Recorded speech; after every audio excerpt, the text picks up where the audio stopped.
Hi, this is Genevieve Dewey, and I'm going to read to you a scene from The Good Life, my new novel coming out June 30th, 2014, featuring the characters from the popular short romances, The Birthday Battalion, and the V-Day version. You can purchase a digital copy at all major ebook retailers on June 30th, and you can purchase a paperback from Amazon and Barnes & Noble. Demetria Valentini? Yep. Demetria Valentini, like the one who used to wear fishnet stockings on her arms and nose rings and actually hit on a priest during catechism class, Kevin continued. Yeah. Demetria Valentini, who was in my graduating class, that Demetria Valentini. For fuck's sake, Kevin, yes, Kyle spat. I'm 5 years older than you. I'm aware of that. So she's 5 years older than you. This is what you're choosing to focus on? I tell you everything's gone to hell in a handbasket with Katie and Dom's ex-wife while you've been away, and the only thing of what I told you that you heard is that I accidentally had sex with Demi. Okay, you can't accidentally have sex. You either choose to have sex or you don't. The only question that ever arises is ability to consent. Okay, full consent on her part, dubious consent on mine. Were you drunk? No. She drugged you? No. Tied you up? No. Extortion and or blackmail? Kyle leaned forward, his forearms on his knees and a baleful look on his features. Fine. Full consent on both our parts. Well, there's no shame in liking the cougars. 5 years does not a cougar make. All the same, I'm thinking it should stay a one-time fluke. It's a lions and lambs thing. Can't happen on account of the apocalypse. It should? Kyle asked, flummoxed by Kevin's swift, decisive response. Kyle, this is a girl who... woman. Okay, woman, who, if you recall, stuck a carving knife through Mom's Thanksgiving turkey with a cranberry-smeared note that read murderers. We didn't have joint Anderson-Valentini holiday suppers for 2 years in a row after that. You know, she might deserve a medal for that blessing in retrospect. Kevin guffawed. Oh, she's got gumption, I'll give her that. But you can't continue to accidentally have sex with a woman like that. Why not? Kyle wondered, feeling oddly defensive about it. I mean, I wasn't intending to, but just out of curiosity, mind you. Kevin nodded a few times, a skeptical look in his eyes. Kyle, you are a mellow dude. You have been since you were a toddler. The only toddler I have ever seen that never threw a fit, ever. You can't be with an agitator. And that's what she is. An agitator.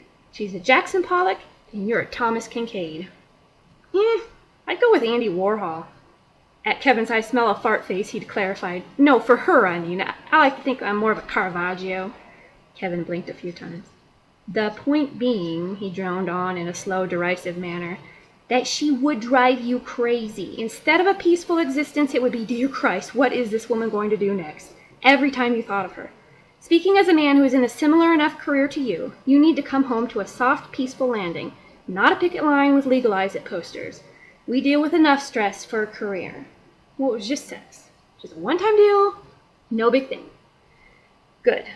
Good. Let it stay that way. Kevin turned back to the TV. After a moment, he turned back. Was it hot? Hot as fuck, man, Kyle confessed, rubbing his face. Kevin made a shh with his teeth. That's a shame. But yeah, she's gone soon anyway, so, you know. Kyle shrugged. I'd appreciate if you just kept this between us, if you don't mind. Not a problem. Because, like I said, it's not like it's going to happen again, so just got it. Kyle thought he caught the beginnings of a smile on Kevin's relatively stoic face.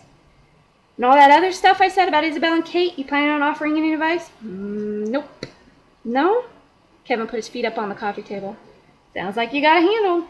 Doesn't feel handled. Listen, Kate is Dom's problem now. Not to sound too medieval or anything, so just forget about it. Either they work it out or they don't. As for this Isabel chick, you said she more or less dumped you last night, right? Well, which was just details anyway because you were mostly only dating her for show. Well, so it's all's well that ends well for the both of you. Yeah, and she, at the end of the day, is really Dom's problem, too. So, he raised both brows and stared Kyle down. Well, when you put it that way. Kevin raised his beer bottle to Kyle's, and they clinked them together. Then Kevin flipped the TV over to the Wii and wiggled a remote at Kyle. You know what is your problem? What? Goth girl nut job.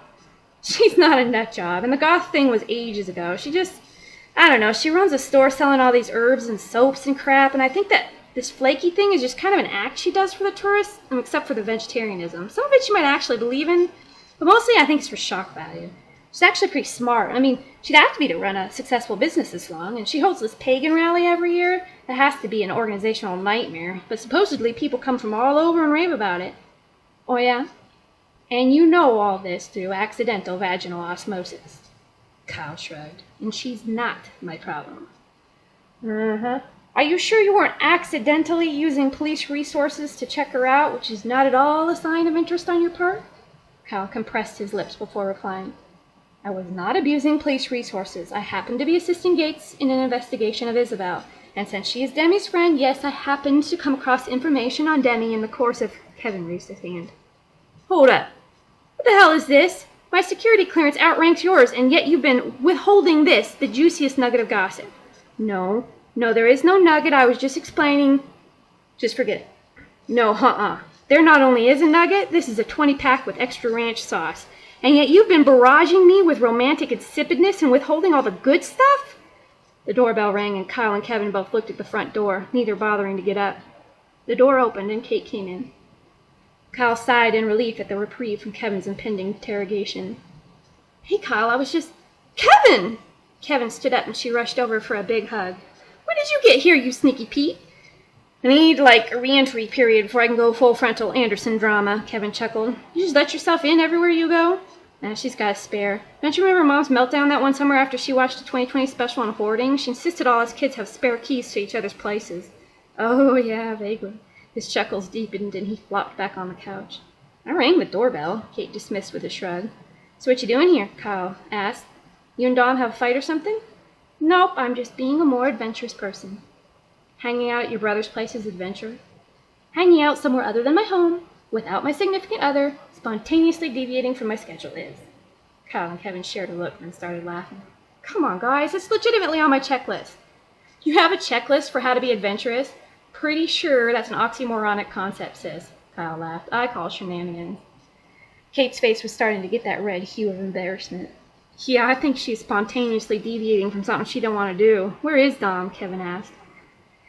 All right, he's helping install the new touchscreen computer he got his dad, she grudgingly admitted, making a show of tucking her hair back under her ball cap.